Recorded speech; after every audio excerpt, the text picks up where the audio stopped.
Please welcome to the podium one of the amazing founders of Level Forward, Adrienne Becker.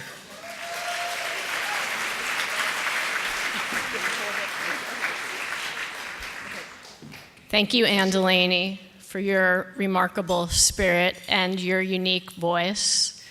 And thank you, Abby Disney, for being a ray of sunshine amidst a year of very murky storms and always pulling us back to the light.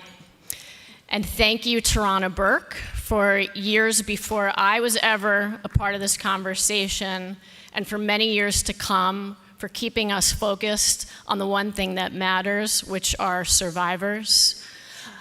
On behalf of Rachel and Angie and Abby, our team in Los Angeles, our team in New York, our investors, our supporters, our sister company, Fork Films, thank you for seeing us, because being seen is not a privilege, it is a right. And it is a right that belongs to everyone and not just a select few.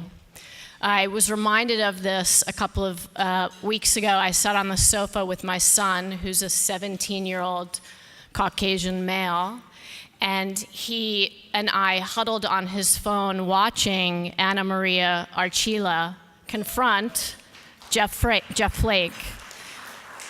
She demanded to be seen. She said, literally, look at me, see my face, hear my voice, feel my pain, embody my experience. And my son looked up at me and said, wow, that's incredible. And it struck me, how else could my 17-year-old son know what it's like? How else could he have any sense of understanding what it is to be a woman, to be Latina, to be a survivor? Mom, I changed my mind. I don't think it's okay for him after all. I don't think it's right. His resume does not make up for his character.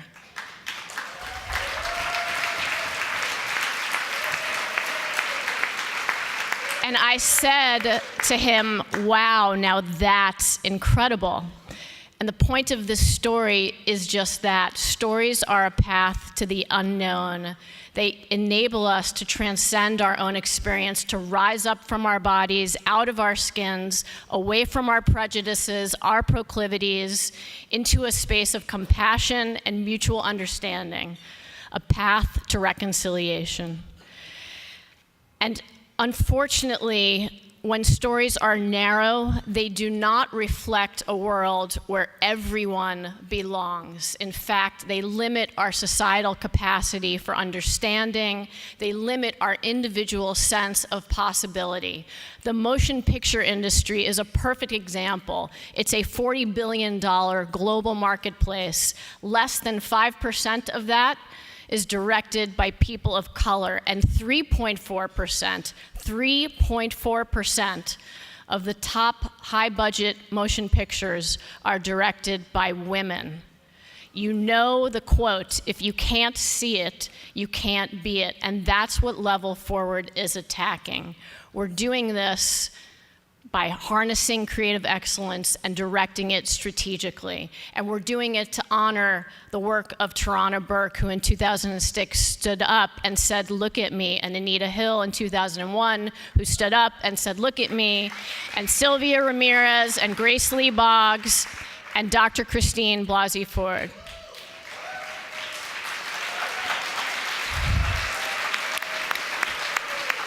How could we not, after the year we've had, raise our expectations of what we will do and what we must do now? Here's a peek at our action list.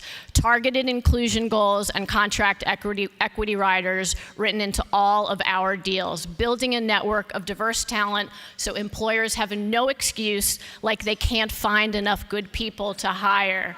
Workplace training available to everyone, even people who don't know someone in the industry.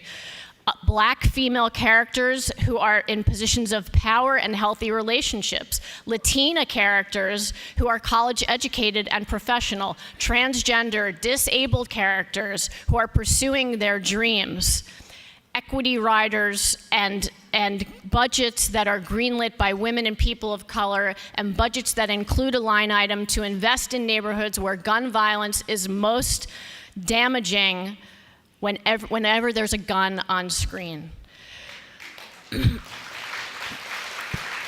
So, thank you, Ana Oliveira and the New York Women's Foundation. Thank you for seeing all of us as women, as men, as people of color, as LGBTQ, as descendants of immigrants, socioeconomically diverse. Together, with your help, we can level the playing field. We can carve a new path with new milestones and new monuments of enduring justice by writing a new script.